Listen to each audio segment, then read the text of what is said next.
Bulletin में सबसे पहले बात करेंगे कल्याण इलाके की, जहां बीजेपी नेता किरीट सोमैया ने दावा किया है कि राज्य में घुसपैठ का एक बड़ा रैकेट काम कर रहा है और दो राजनीतिक नेता और दो उग्रवादी संगठन इसका समर्थन कर रहे हैं। कल्याण तालुका में 1250 बांग्लादेशी रोहिंग्याओं ने विभिन्न दस्तावेजों के लिए आवेदन जमा किए हैं। राज्य में बांग्लादेशी रोहिंग्या का मुद्दा उठाते हुए बीजेपी नेता किरीट सोमैया ने कल्याण के तहसीलदार सचिन शेजल से मुलाकात की। महाराष्ट्र में 2 लाख बांग्लादेशी रोहिंग्याओं को भारतीय बनाने की साजिश रची गई है। कल्याण तालुका में लगभग 1250 आवेदन प्राप्त हुए हैं। इन 2 लाख में से 1,23,000 लोगों को भारत में जन्म प्रमाण पत्र दे दिया गया है और 19,000 लोगों के आवेदन को मंजूरी दे दी गई है, लेकिन इस साजिश का खुलासा होने के बाद इसे सस्पेंड कर दिया गया है।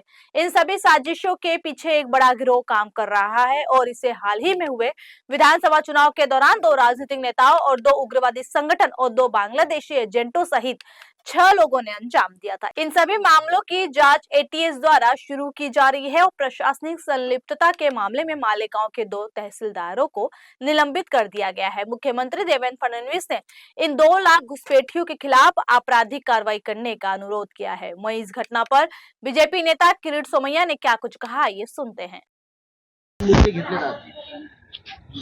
बांगलादेशी रोहिंग्यांना भारतीय बनवण्याचं कटकारस्थान महाराष्ट्रात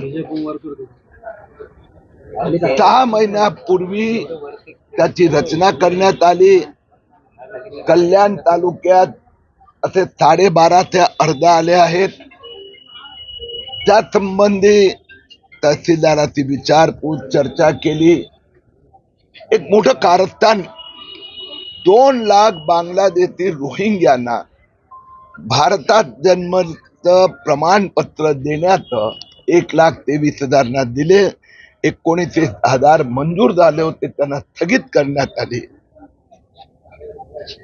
आणि इथे जर सक्सेसफुल झाले असते तर पुढे काय झालं असतं। ठाणे जिल्ह्यात भिवंडीला मी जाऊन आलो, ठाण्याला जाऊन आलो। एकंदर महाराष्ट्रात आतापर्यंत 20 जिल्ह्यात या बांगलादेशीच्या निमित्ताने माझे दौरे झालेले आहेत। मी मुख्यमंत्री देवेंद्र फडणवीस यांना धन्यवाद देतो।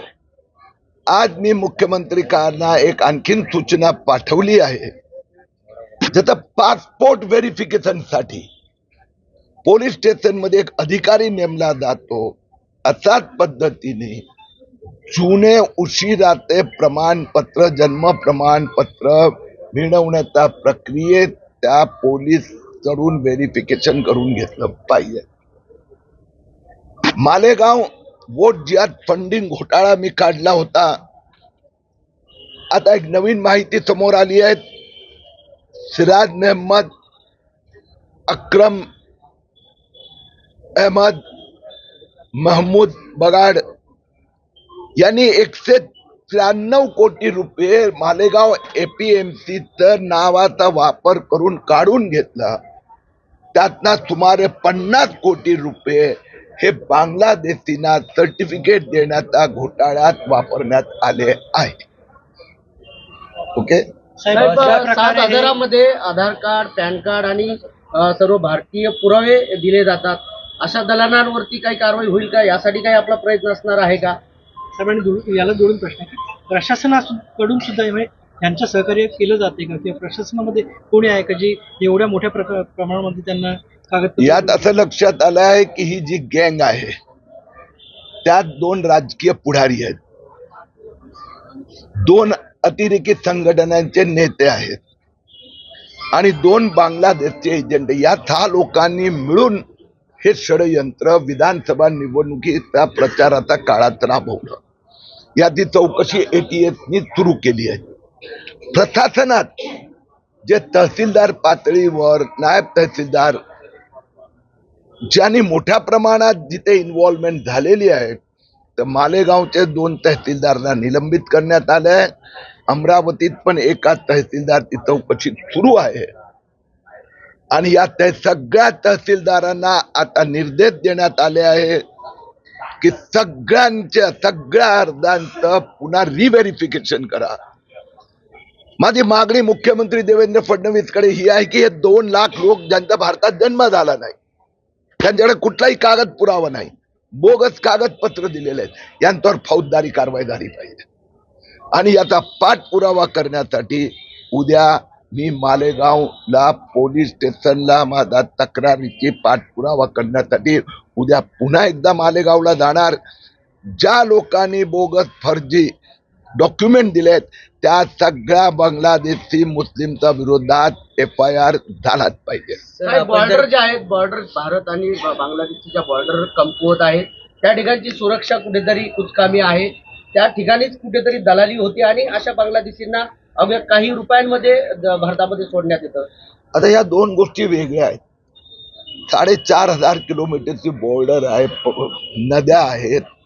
तिथून घुसखोरी कमी करण्यासाठी जे पावलं उचलली पाहिजे ते उचललीच पाहिजे.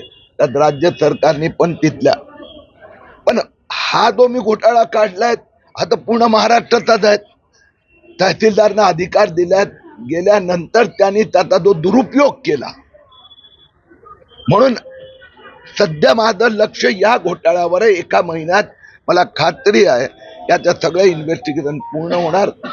2 अधिकारी सस्पेंड झाल्या, आणखी 2 चौकशी सुरू आहेत. आता ह्या जे बांगलादेशी घुसखोरवर खोटे डॉक्युमेंट दिले त्या संदर्भात फौजदारी कारवाई त्यांच्या विरोधात गुन्हा दाखल व्हावा यासाठी उद्या मी मालेगाव पोलीस स्टेशनला जाणार. टिटवा आणि बल्ल्याणी या परिसरामध्ये अशी माहिती मिळते की मोठ्या प्रमाणामध्ये